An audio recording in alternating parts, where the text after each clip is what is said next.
Less than half a year ago, Sanae Takaichi had just become Japan's first female prime minister.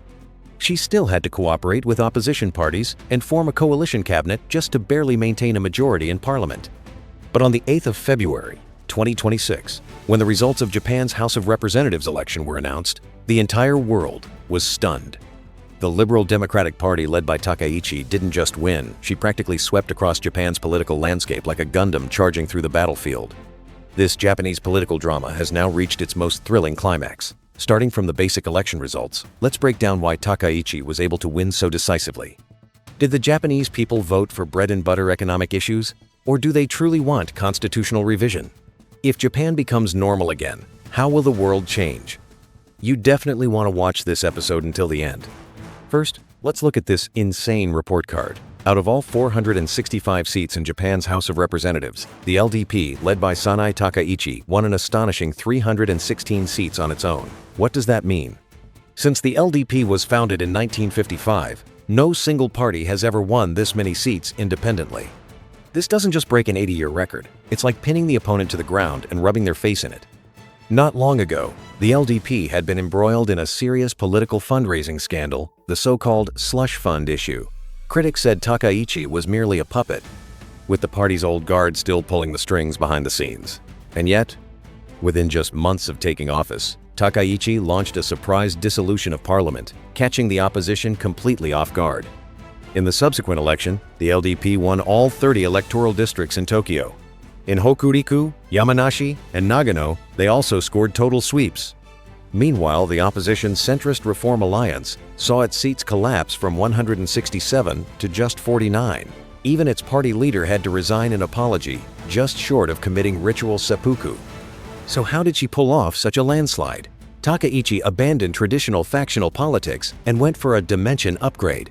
First, she turned the general election into a de facto direct vote for prime minister. When dissolving parliament, she declared, "This is an election to shape our own future. Whether I continue as prime minister, that decision is yours." This bold, head-on style resonated strongly with young voters. Second, her social media strategy was practically overpowered. The LDP released a 31-second campaign video of Takaichi. How long did it take to surpass 100 million views? 9 days. That's even faster than Yoasobi's mega-hit Idol. While opponents were still driving old-school campaign vans with loudspeakers, Takaichi was already winning inside young people's smartphones. There was also a hidden super campaigner, Beijing. Before the election, China repeatedly criticized Takaichi's remarks about a Taiwan contingency, even hinting at economic retaliation. But this triggered a backlash among Japanese voters. The more you attack her, the more we'll vote for her.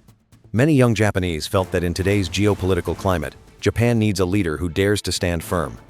When people think of constitutional revision in Japan, they might imagine old-fashioned peace rallies or lingering fears of war among the older generation. But ask young people in Tokyo today, and the answer may surprise you. Public opinion has shifted from emotional rejection to pragmatic acceptance.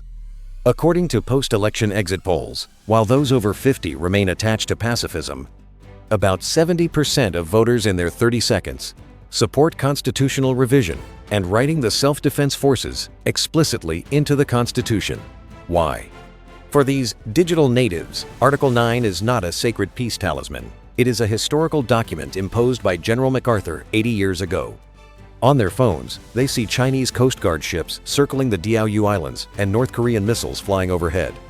In that context, Takaichi's call to strengthen national defense and amend the Constitution sounds like basic common sense. She has wisely kept details vague to avoid unnecessary disputes.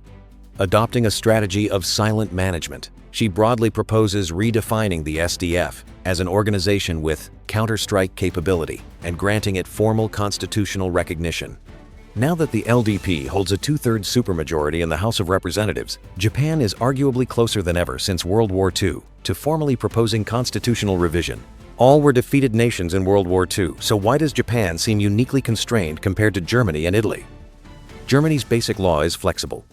Article 24 allows Germany to transfer portions of sovereignty to international institutions for collective security. The German military retains full status as a national armed force and does not renounce the right of belligerency, only prohibiting wars of aggression. Italy's constitution similarly renounces war as an instrument of aggression but allows sovereignty limitations to maintain international order.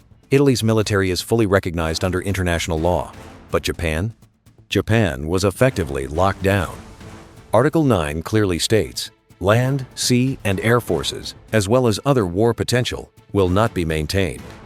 The right of belligerency of the state will not be recognized.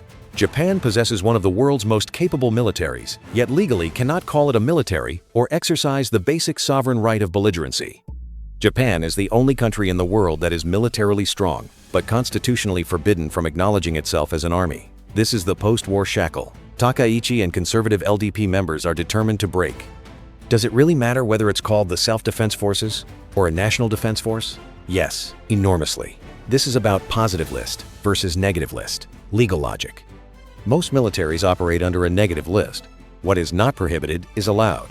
But Japan's SDF operates under a positive list. What is not explicitly authorized is forbidden.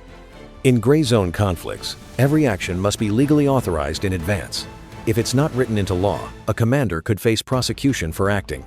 That hesitation could be fatal in real combat. Takaichi's goal is to shift from a positive list administrative model to a standard military negative list framework, enabling real operational flexibility.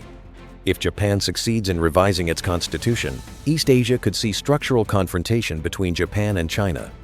Beijing has already warned Japan not to repeat the mistakes of militarism. Constitutional revision would allow Japan to legally deploy long-range cruise missiles and hypersonic weapons. Relations could enter a prolonged ice age. For Taiwan, integration of Japan-Taiwan security cooperation would become more explicit.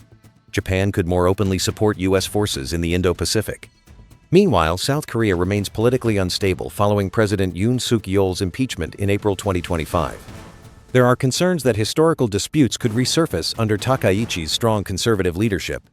In conclusion, the 2026 Japanese election signals that the 80-year chapter of post-war Japan may be ending. Takaichi represents a new awakening of public opinion. Japan is strong and no longer wishes to remain bound.